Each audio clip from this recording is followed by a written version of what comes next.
సమావేశాలప్పుడే కాదు, మామూలప్పుడు కూడా ఆయన కలిసినప్పుడు కూడా ఆయన ఎప్పుడు కూడా అందరూ కూడా కలిసిమెలిసి ఉండటంలో కానీ ఆయన వంతు సహకారం కానీ అందించడంలో కానీ ఎప్పుడూ కూడా ముందుండేవారు.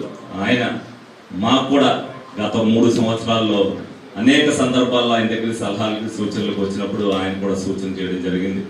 మరి ఆయన సూచనల మేరకే మేము కూడా ఈ రోజున ఈ పరిస్థితుల్లో ఉన్నాయంటే ఆయన ఆశీర్వాదం కూడా ఉందని సందర్భంగా మేము గుర్తు చేసుకుంటున్నాం. అలాగే ఏదైతే మీ సహకారం కూడా ఎల్లప్పుడూ నగరాభివృద్ధికి కానీ ప్రజలందరూ కూడా కలిసిమెలిసి ఉండడానికి కానీ అందరూ కృషి కావాలి.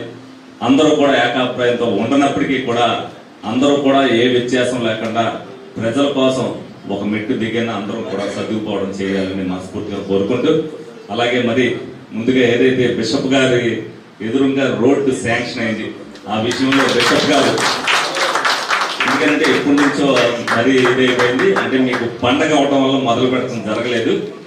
ఈ క్రిస్మస్ కానీ సంక్రాంతి కానీ అనే ఉద్దేశంతో దాన్ని మొదలు పెట్టమంటే పెడతామన్నారు. అయిన తర్వాత ఆ విషయంలో కొద్దిగా ఎక్కడైనా చిన్న చిన్న ఇబ్బందులు వస్తే దాంట్లో సహకరించమని చెప్పి మరి బిషప్ గారిని కోరుకోవడం జరుగుతుంది. Thank you.